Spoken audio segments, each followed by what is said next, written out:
اس میں طاہر خان صاحب آ گئے, یوسف بیگ مرزا صاحب آ گئے, اس میں جو ہے وہ نعیم الحق صاحب بھی آ گئے, اور اس میں وہ ارشد خان صاحب بھی آ گئے. تو اتنے لوگوں میں تو پھر آپ کر نہیں سکتے نا. فواد چودھری کی کھری باتوں کا جواب بھی آ گیا ناظرین, اور انہی حلقوں کی جانب سے آیا جو کہ غیر منتخب شدہ ہیں, جن کو فواد چودھری نے تنقید کا نشانہ بنایا تھا. فواد بھائی انفارمیشن منسٹر بھی رہ چکے ہیں, ان کو تو پتہ ہونا چاہیے, شاید وہ آج کل لیب میں کافی بزی ہیں تو اس لیے ان کو نہیں پتہ. ڈیسیجن آتی ہے پرائم منسٹر سے, لازمی نہیں ہے کہ وہ ہم سب کیبنٹ منسٹر سے پوچھیں کہ کیا ڈیسیجن لینا چاہیے کیا نہیں لینا چاہیے. یہ ناظرین ابھی آغاز ہے. مشیر اطلاعات فردوس عاشق اوان نے بھی وضاحتی انٹرویو دیا, فواد چودھری کی قابلیت پر سوال تک اٹھا دیا. جناب الزامات, جوابی الزامات اپنی جگہ ہیں, لیکن سوال اپنی جگہ موجود ہے کہ تحریک انصاف کی حکومت میں آخر چل کیا رہا ہے.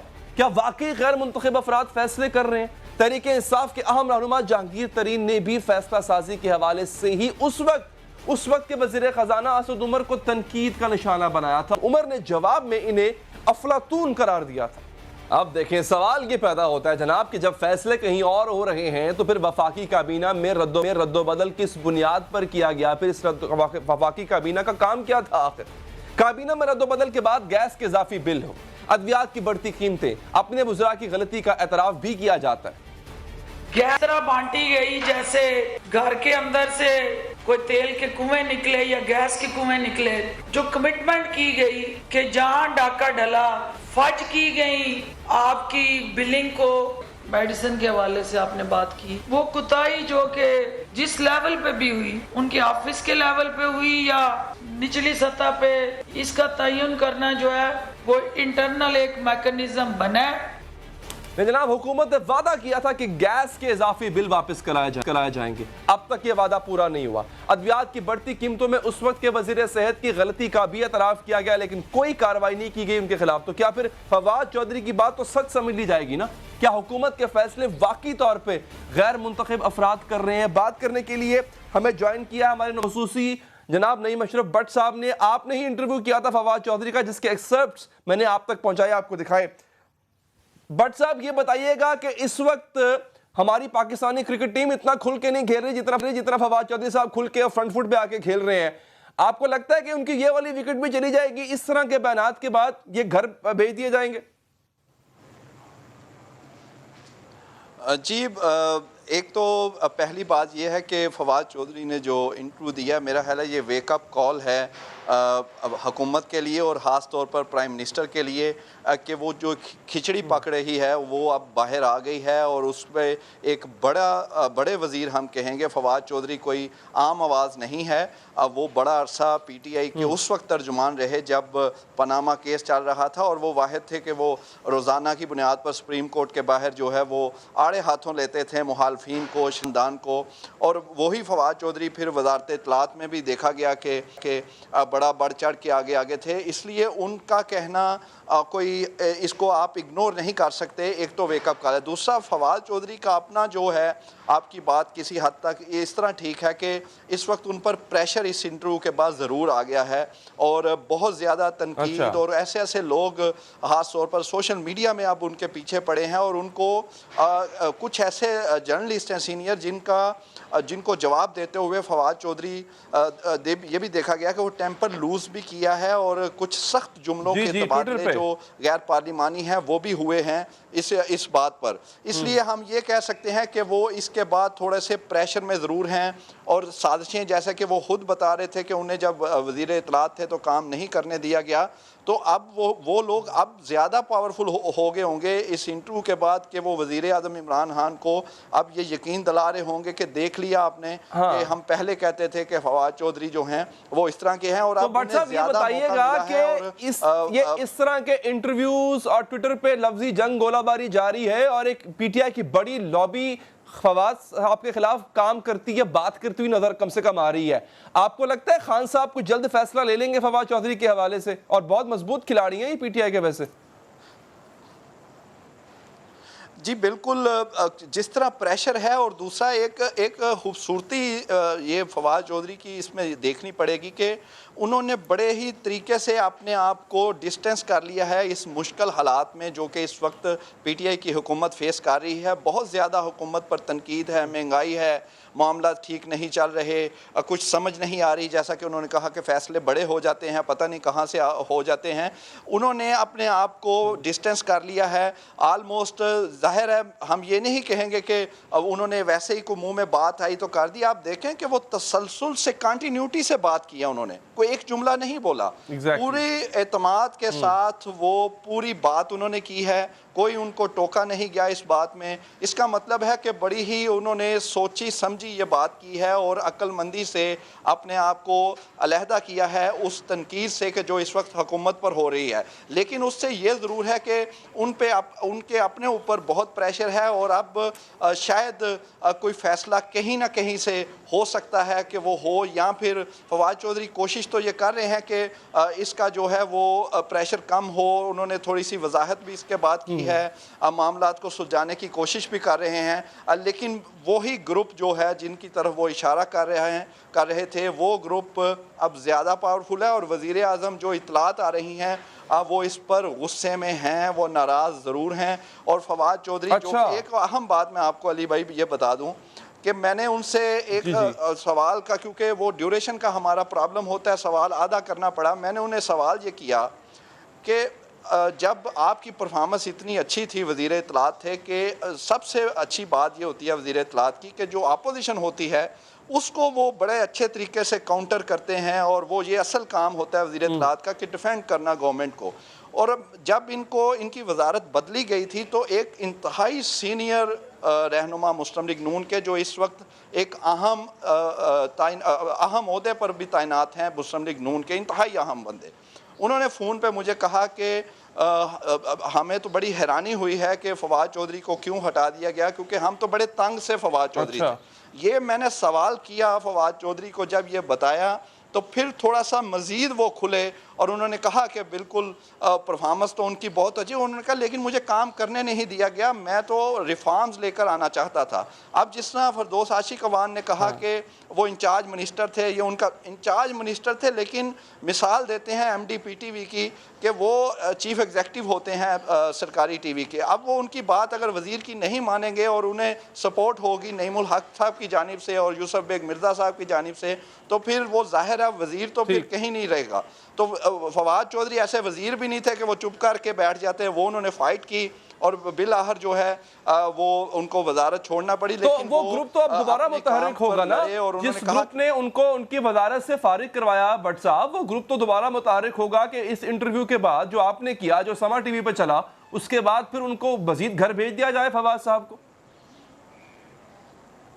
جی ایک اور بالکل وہ گروپ بڑا ایکٹیو ہو گیا. ایک اور جو دوسری بات اس انٹرویو میں جو کہ زیادہ ایک دوسرا گروپ بھی جو ہے وہ بھی ان کے اب پیچھے پڑ گیا ہے, وہ ہے جب انہوں نے دوسرا حصہ کہا کہ عالمی جو میڈیا ہے اس کو میں جب وزیر اطلاعات تھا تو میں وہ چیز ان کو بریف کرنا, جیسے پلوامہ کی انہوں نے مثال دی, تو وہ میں نے آئی ایس پی آر سے واپس اپنے پاس یعنی وزارت اطلاعات کے پاس لے کر آیا, اور انہوں نے کلیئرلی کیٹیگوریکلی کہا کہ جو فیس سویلین ہے اس سے ہی عالمی سطح پر ایک اچھا میسیج جاتا ہے پاکستان کا, اور وہ ان معاملات میں آئی ایس پی آر کو سامنے نہیں آنا چاہیے, انہوں نے کلیئر کیا. تو اب آپ سمجھ لیں کہ صرف وہ نہیں جو naan elected prime minister house میں بیٹھے ہیں یا پی ٹی آئی میں ہیں, اب کہیں اور سے بھی ان کے خلاف جو ہے وہ مہم چل رہی ہوگی, اور اس وقت وہ شدید دباؤ میں ہیں, اور ہو سکتا ہے کہ یعنی فواد چودھری اس وقت کسی ایک محاذ پہ نہیں لڑ رہے, پارٹی کے اندر بھی گروہ ہے جو ان کے خلاف کام کر رہا ہے, اور ایک اور بڑا اہم ادارہ کہہ لیں یا گروپ کہہ لیں جس کے ساتھ ٹکراؤ کی پوزیشن میں فواد چودھری صاحب آ چکے تھے, وہ بھی نہیں چاہتا کہ وہ اس عہدے پر واپس آئیں. بہت بہت شکریہ نعیم اشرف بٹ صاحب, آپ کے وقت کا, آپ نے بڑی اہم انفارمیشن ناظرین تک پہنچائی ہے. وقت ہے بریک کا, بریک کے بعد ایک اور بڑی اہم چیز ناظرین, کراچی ایک فائنینشل ہب پاکستان کا, اور کراچی سندھ کا دل ہے, لیکن سندھ میں کیا چل رہا ہے؟ سندھ میں ایک ایسی حکومت ہے جس کا وفاق کے ساتھ جھگڑا ہے, جھگڑا وسائل کا ہے, لیکن یہ وسائل کا جھگڑا 18ویں ترمیم کے در پہ بھی ہے. پاکستان تحریک انصاف کا کیا موقف ہے اور پاکستان پیپلز پارٹی کا کیا موقف ہے, دونوں رہنما ہمارے ساتھ موجود ہوں گے اس وقفے کے بعد.